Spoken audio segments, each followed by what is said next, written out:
ओम शांति। आज हम एक आध्यात्मिक लेख के विचारों में थोड़ी गहराई से उतर रहे हैं। लेख का नाम है परमात्मा में लीन, मान अपमान से परे।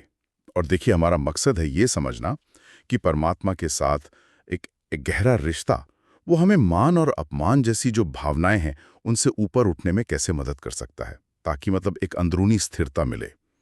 लेख में एक लाइन है बड़ी दिलचस्प। जब परमात्मा के रंग में रंग जाते हो तो मान अपमान का कोई फर्क नहीं पड़ता। तो सवाल उठता है, ये परमात्मा का रंग आखिर है क्या? क्या मतलब है इसका? हाँ, ये बहुत अच्छा सवाल है।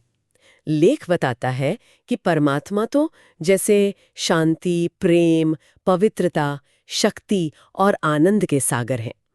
तो उनके रंग में रंगने का मतलब हुआ इन गुणों को अपने अंदर समाना, उन्हें अपना स्वभाव बनाना एक तरह से। और खास बात यह है कि लेख इसे सीधे सीधे देह अभिमान के विपरीत रखता है। देह अभिमान मतलब खुद को शरीर समझना। जी बिल्कुल। वो कहते हैं ना, मैं ये शरीर हूं, या लोग मेरे बारे में क्या सोचेंगे, ये सारी चिंताएं। तो मान या अपमान का जो एहसास है वो असल में महसूस ही तब होता है जब हम इसी सोच में फंसे रहते हैं। अच्छा, तो मतलब दूसरों की तारीफ या बुराई वो हमें तभी तक असर करती है जब तक हम खुद को ये शरीर मान रहे हैं। हाँ, लेख का इशारा तो यही है, क्योंकि जब आत्मा परमात्मा से जुड़ती है ना, तो उसे अपना असली स्वरूप याद आने लगता है कि मैं एक शांत स्वरूप आत्मा हूँ, प्रेम स्वरूप आत्मा हूँ।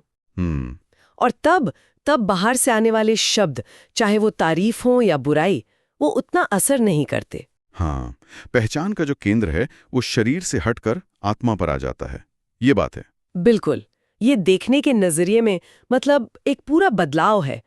लेख इस पर जोर भी देता है कि परमात्मा से जुड़ी आत्मा इतनी शक्तिशाली और स्थिर हो जाती है, अडोल जिसे कहते हैं, कि बाहरी बातें उसे हिला नहीं पाती।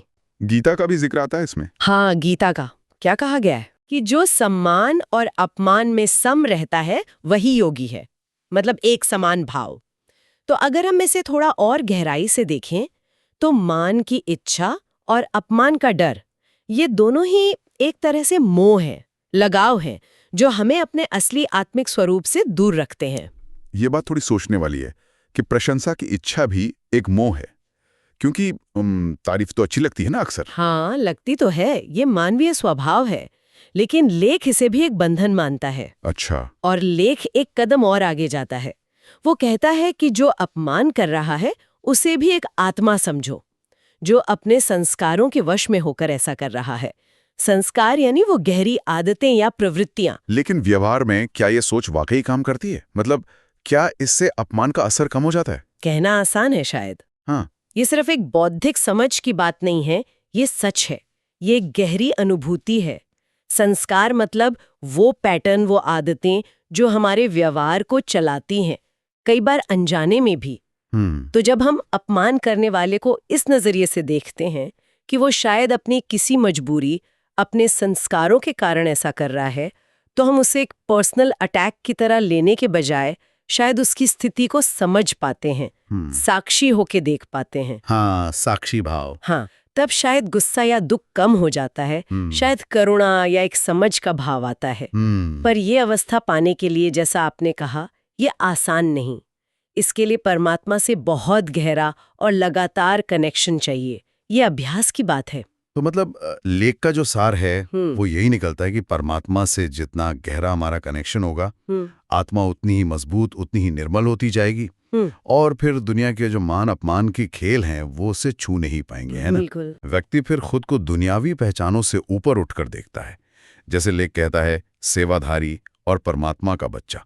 तो ये जो पहचाने हैं, सेवाधारी, परमात्मा का बच्चा, क्या ये सिर्फ भूमिकाएं हैं या ये उस अंदरूनी स्थिरता का ही बाहरी रूप है? मेरे ख्याल से ये उस आंतरिक स्थिति का ही प्रतिबिंब है, बाहरी रूप है। हाँ, जब हमारी पहचान बाहरी चीजों पर नहीं टिकी होती, जैसे हमारा पद या रूप या कामयाबी, बल्कि हमारे आंतरिक गुणों पर और परमात्मा के साथ हमारे रिश्ते पर टिकी होती है, तो फिर बाहर की दुनिया की राय जो बदलती रहती है उसका असर खत्म हो जाता है। सही कहा।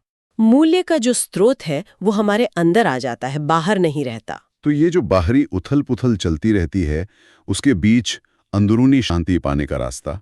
वो रास्ता है अहंकार या देह अभिमान से ध्यान हटाना और उसे आत्मा और परमात्मा के बीच के रिश्ते पर ले आना। यही है शायद इस लेख का मुख्य संदेश। अपने अंदर के उस आध्यात्मिक संबंध को, उस कनेक्शन को गहरा करने में है, जिससे वो स्थिरता और शांति मिलती है जो किसी बाहरी चीज पर निर्भर नहीं करती। तो यहाँ एक विचार छोड़ जाते हैं हम सबके सोचने के लिए। अगर मान और अपमान वाकई, जैसे लेख कहता है, कोई मायने नहीं रखते, तो फिर दुनिया में हमारे काम करने की, हमारे व्यवहार की प्रेरणा क्या होगी?